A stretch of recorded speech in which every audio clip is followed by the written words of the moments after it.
we need to talk about something that just happened in professional basketball. And honestly, I'm still trying to process whether what we witnessed was real or some kind of collective fever dream. The Indiana Fever didn't just lose to the Portland Fire last night. They didn't simply have a bad game or make a few costly mistakes. What unfolded on that court was something far more disturbing, a complete systematic destruction of a generational talent, and every single person responsible needs to answer for it immediately. The final score tells you part of the story, 100-84. But those numbers don't capture the full horror of what actually happened. The Indiana Fever allowed a brand new expansion team to score 100 points on them for the first time in franchise history. They got down by nearly 30 points. They were humiliated in every conceivable way. And here's the thing that keeps me up at night: I don't believe this was an accident. I believe this was orchestrated. What you're about to see will change how you view this entire situation forever. Let me be absolutely crystal clear about something before we dive deeper into this nightmare. Stephanie White needs to be fired. Not tomorrow. Not at the end of the season. Not after some investigation or some cooling off period. She needs to be fired today. Right now. She needs to pack her belongings, hand in her playbook, turn in her credentials, and exit the building immediately, because what she did to Caitlin Clark in that game crossed a line that cannot be uncrossed. But to understand why this is so egregious, we need to talk about how the game actually started, because the beginning tells you everything you need to know about what was to come. Before going further, if you're enjoying this video, don't forget to smash that subscribe button. It really helps us keep bringing you the content you love. Share this video with your friends so they don't miss out on all the drama and excitement. When the Fever took the court in the first quarter, something felt different from all their previous games this season. There was an energy. There was a purpose. Caitlin Clark looked like the player we all know she can be when everything clicks into place. Within the first 2.5 minutes of the game, Clark had already established herself on the court. She recorded 2 points, 3 assists, and a rebound. But here's what's really important to understand. She was doing something that goes beyond the stat sheet. She was running the offense. She was making the right reads.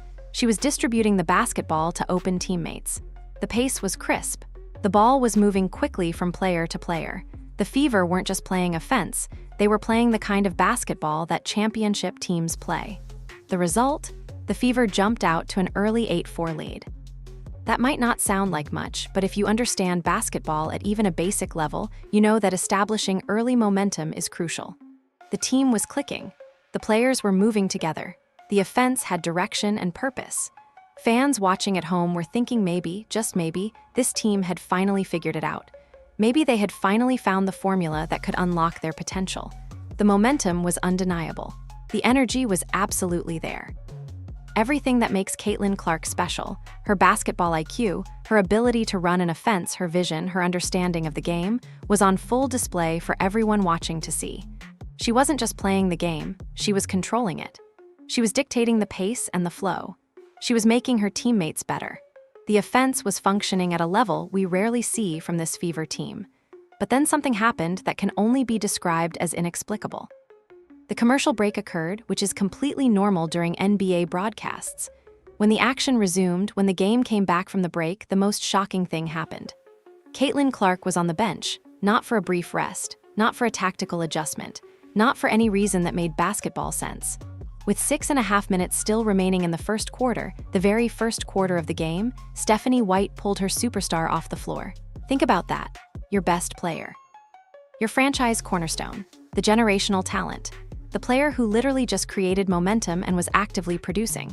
Pulled off the floor with over 6 minutes left in the opening quarter. There's no reasonable explanation for this decision. None whatsoever. A player who requires rhythm to be effective, who needs to get into the flow and feel of the game, who is actively producing and leading, she was yanked away from the action at the exact moment when everything was working. When Clark finally returned to the game, everything had changed. The Fever weren't up by 4 anymore, they were down by 7. That's an 11-point swing in just a few minutes. A complete reversal of fortune created entirely by a substitution decision that served no tactical purpose whatsoever. The lead was erased. The energy was completely gone. The rhythm was shattered. And Caitlin Clark, forced to watch her team implode from the sidelines, knew exactly what had just happened. Her own head coach had sabotaged her momentum. From that exact moment in the first quarter forward, the game became unwatchable. Not because the Fever didn't have the talent on the roster, not because they didn't have the ability to compete and win, but because the head coach had made a decision that essentially guaranteed they couldn't succeed no matter what they did for the rest of the evening. You cannot bench your best player when she's producing and expect to maintain momentum. You cannot take away her rhythm in the opening quarter and expect her to find it again later. When Caitlin Clark finally returned to the game after sitting, she was cold. Not just slightly cool, but absolutely frozen. The timing was terrible. The situation was terrible. Instead of playing in the flow that she had established in those first 2.5 minutes, she was coming off the bench as a backup, trying to re-establish rhythm in a game that had already swung against the Fever. She had to spend the rest of the quarter and the rest of the game trying to get back into a rhythm that Stephanie White had taken away from her. This is one of the most basic concepts in basketball coaching.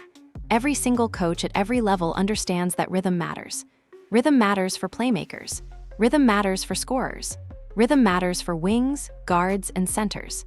Rhythm is what allows players to get into flow state, where the game seems to slow down and everything becomes natural. It's what separates good performances from great ones. And Stephanie White apparently decided that breaking Caitlin Clark's rhythm was more important than maintaining the team's momentum. The question that haunts me is why?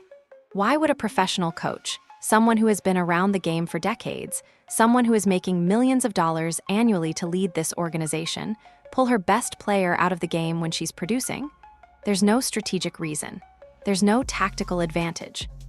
There's no basketball logic that supports this decision. You don't bench players who are generating points, assists, and momentum for your team in the first quarter. Some people have suggested that maybe White was trying to manage Clark's minutes or prevent early foul trouble, but that makes no sense whatsoever. Clark had no fouls at that point.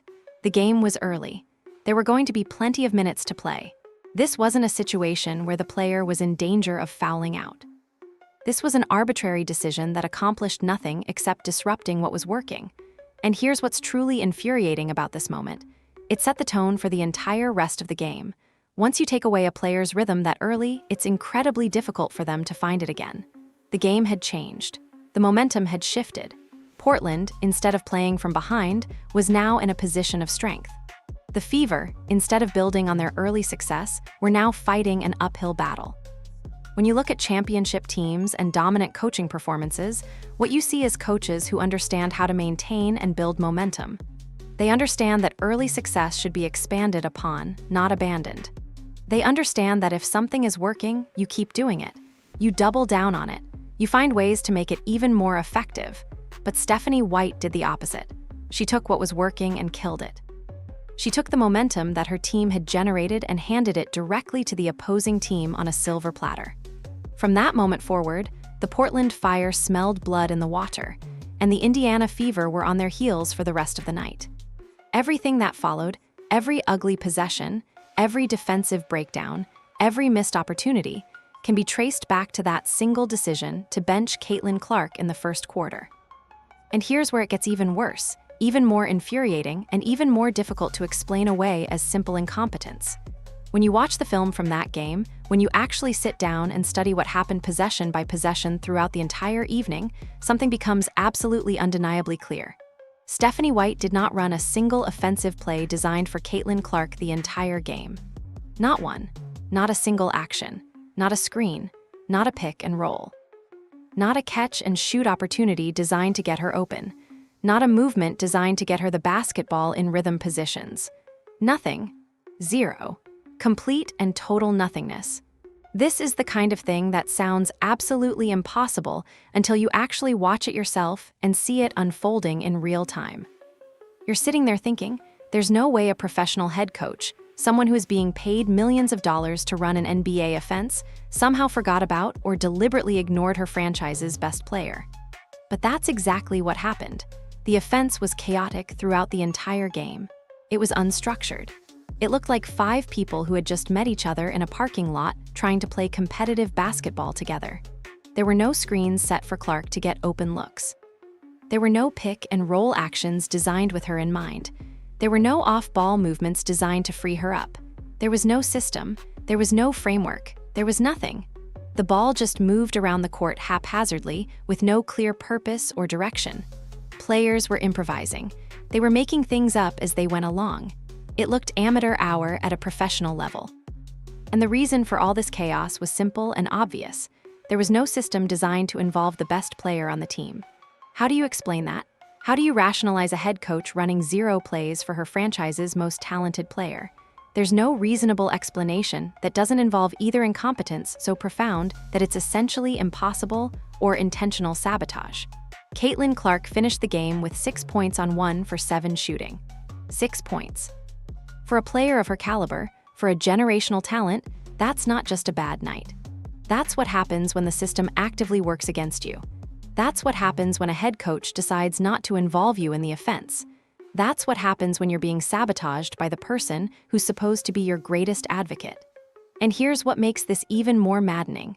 You cannot expect a player to produce when their own head coach isn't even trying to get them the basketball in productive positions.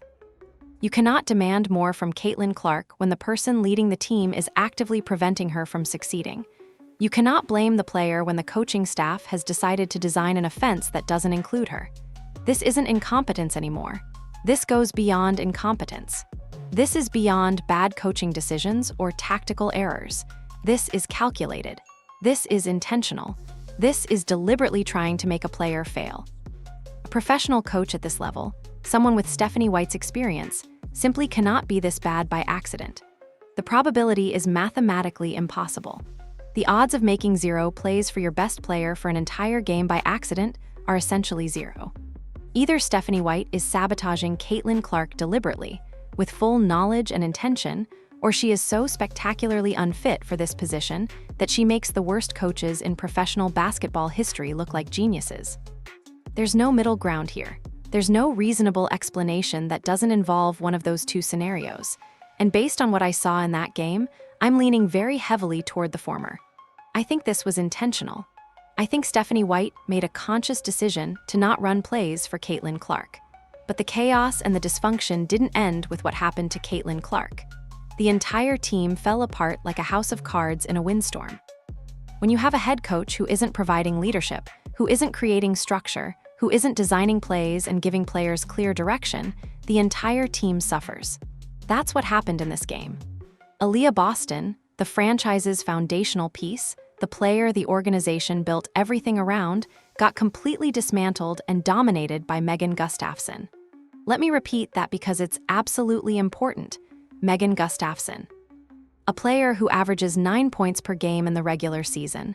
In a normal game, Gustafson is a role player. She's a bench player. She's someone who provides depth. But on this particular night, she walked into the arena and shot 8 for 8 from the floor. She didn't miss. Not once. Not a single shot. 8 attempts, 8 makes, 22 points, perfect shooting. Meanwhile, Aaliyah Boston was driving into the lane with her eyes closed, literally throwing up layups that hit the top of the backboard and got stuck in an embarrassing display of basketball. That's not just bad offense. That's a complete and total lack of fundamental basketball being played at the professional level. That's what happens when players don't have a system. That's what happens when there's no coaching guidance. Boston's final stat line showed 18 points, but those numbers are completely meaningless. Those were garbage time points accumulated when the game was already decided. When the Fever desperately needed stops and buckets, when the game actually mattered, Boston was a complete and total liability on the floor. She was getting outplayed. She was getting exposed. She was completely unable to handle the pressure of the moment. Kelsey Mitchell went out there and played the most selfish brand of basketball imaginable. There was no team concept. There was no ball movement. She was driving blindly into traffic with no plan, refusing to pass the ball, forcing shots that had no business being taken by anyone. It was isolation basketball at its absolute worst. It was the kind of thing that makes a coaching staff pull their hair out in frustration. And then there's Monique Billings, who is perhaps the most infuriating story of this entire game. Billings was the front office's biggest, most hyped signing of the entire offseason. She was brought in specifically to address interior defense and provide some stability in the front court. She was supposed to be part of the solution to this team's problems. Billings played 8 minutes total, 8 minutes. In a regular season WNBA game where the team got blown out, the biggest offseason signing got 8 minutes of playing time. She scored 0 points. 0. She grabbed 1 rebound, just 1, and she looked completely and totally unplayable. She looked like someone who didn't belong on a professional basketball court. This entire roster looks like it was assembled by committee during a fever dream. There's no interior defense. There's no spacing. There's no clear offensive identity. The pieces don't fit together. They don't complement each other. They're mismatched in almost every conceivable way. And the coaching staff, led by Stephanie White, has done absolutely nothing to create any kind of system or structure that maximizes these players' strengths or minimizes their weaknesses. Every single player was playing without direction. Every single player was improvising. Every single player was trying to save the game by themselves, which only made everything exponentially worse. That's what happens when you don't have leadership. That's what happens when you don't have a coach who's providing a clear vision and a clear system. Meanwhile, on the other side of the court, the Portland Fire looked like a well-oiled machine that's been together for 5 seasons instead of 5 months. This is an expansion team. This is a brand new franchise that just started this season. They should be figuring things out. They should be making mistakes. They should be showing the growing pains that come with putting a team together for the first time. Instead, they looked absolutely incredible. They looked polished. They looked professional. Emily Nneka Ogwumike dropped 16 points and 10 rebounds with the kind of efficiency and ease that makes you wonder how she's not on every all-star ballot. She was dominating in the paint. She was getting to the basket whenever she wanted to. She was controlling the boards. She was doing everything a franchise cornerstone is supposed to do. And she made it look effortless, which is perhaps the most infuriating part of the entire performance. Carla Lake absolutely and completely dominated the point guard matchup against Caitlin Clark. And remember, during half of this game, Clark was sitting on the bench because of Stephanie White's incomprehensible substitution decisions.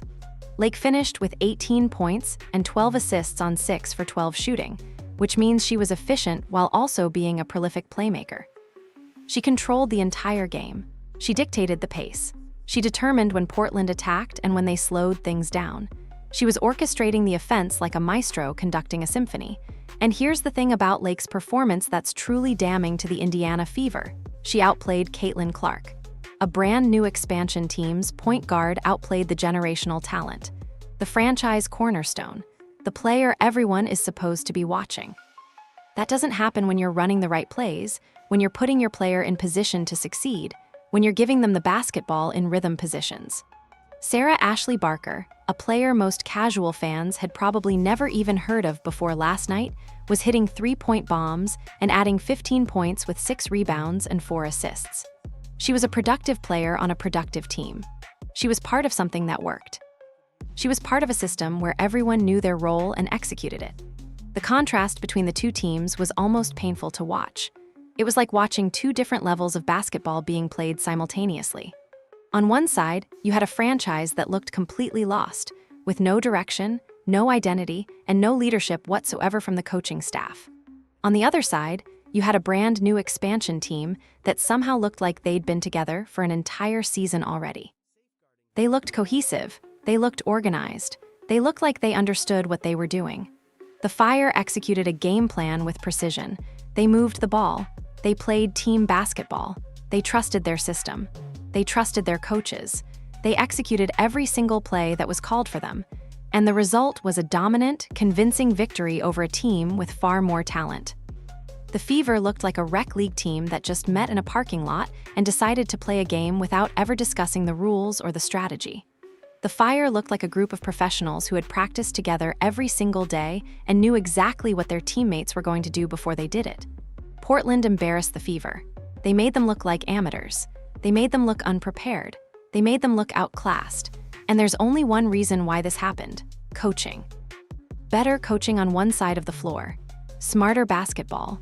More organization. More structure. More leadership. That's the difference between these two teams, and it's not even close. This disaster that unfolded on the court, this humiliating loss to an expansion team, this systemic failure of a franchise, none of it happened by accident. You don't accidentally build a roster with 0 interior defense. You don't accidentally hire a head coach who apparently doesn't believe in running offensive plays for your best player.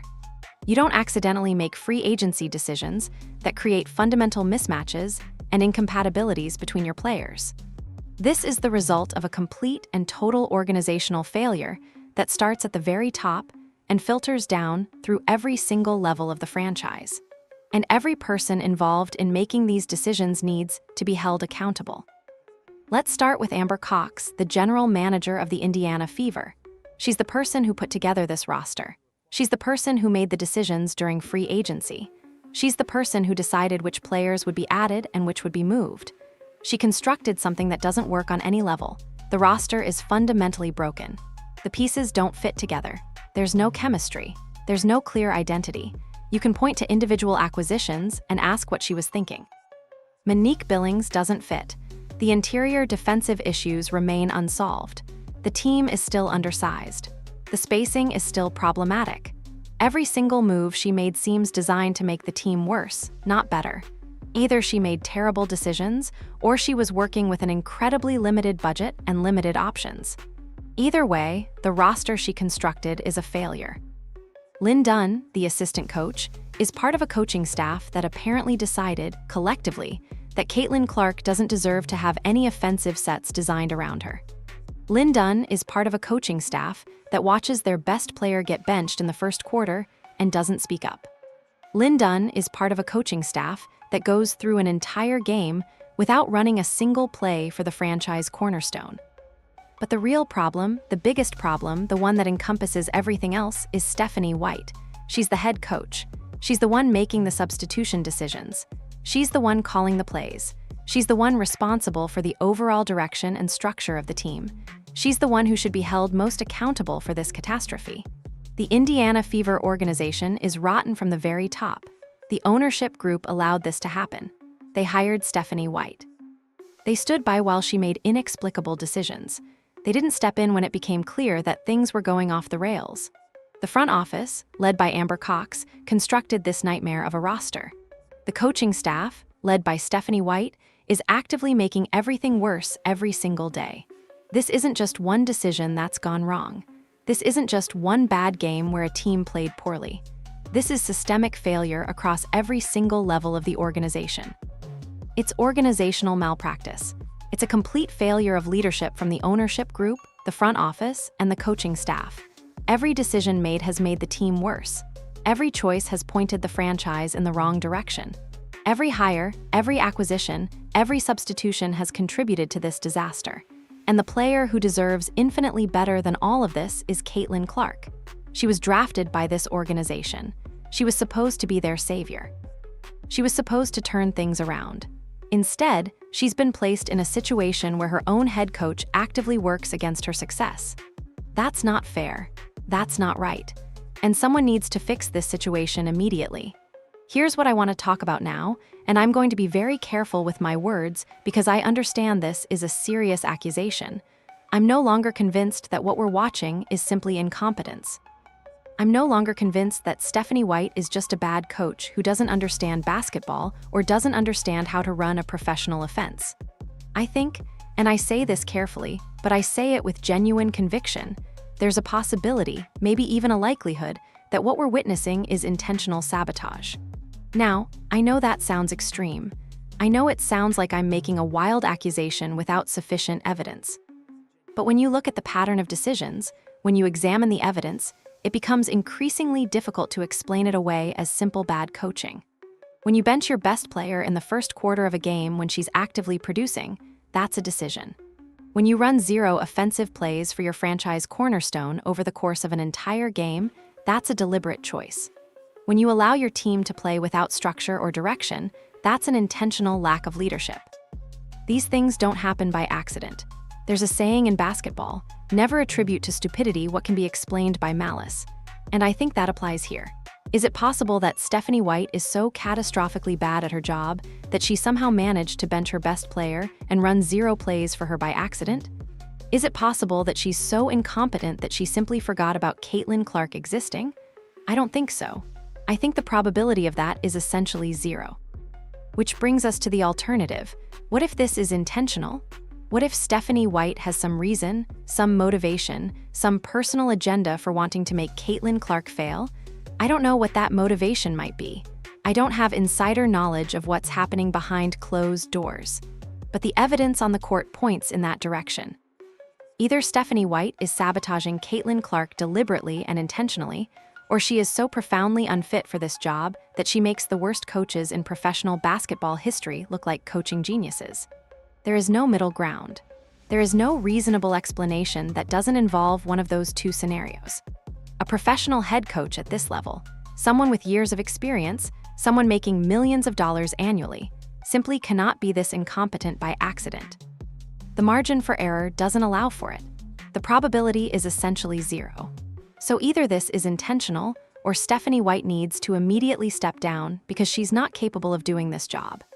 And based on everything I saw in that game, based on the decisions she made, based on the lack of any coherent offensive structure, based on the benching of a star player in the first quarter when she was producing, I'm leaning very heavily toward the first explanation.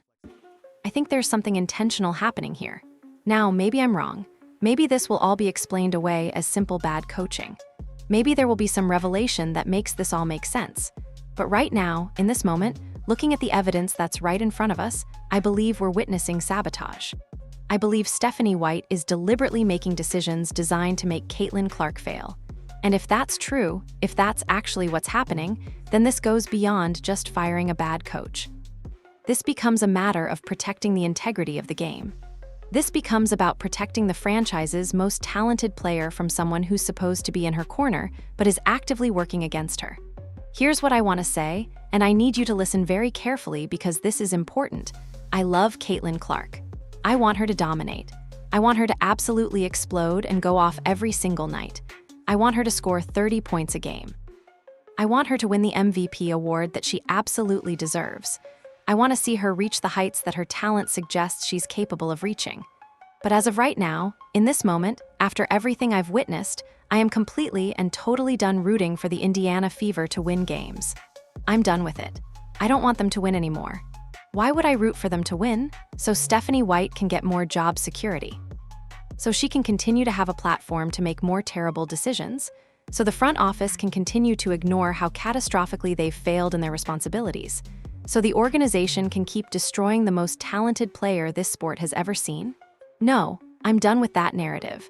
I'm done pretending that everything is fine. I'm done hoping that things will somehow magically get better. That's a waste of time and energy. Instead, I want something different. I want Caitlin Clark to drop absolute masterclass performances every single night. I want her to remind everyone in the entire world why she's special.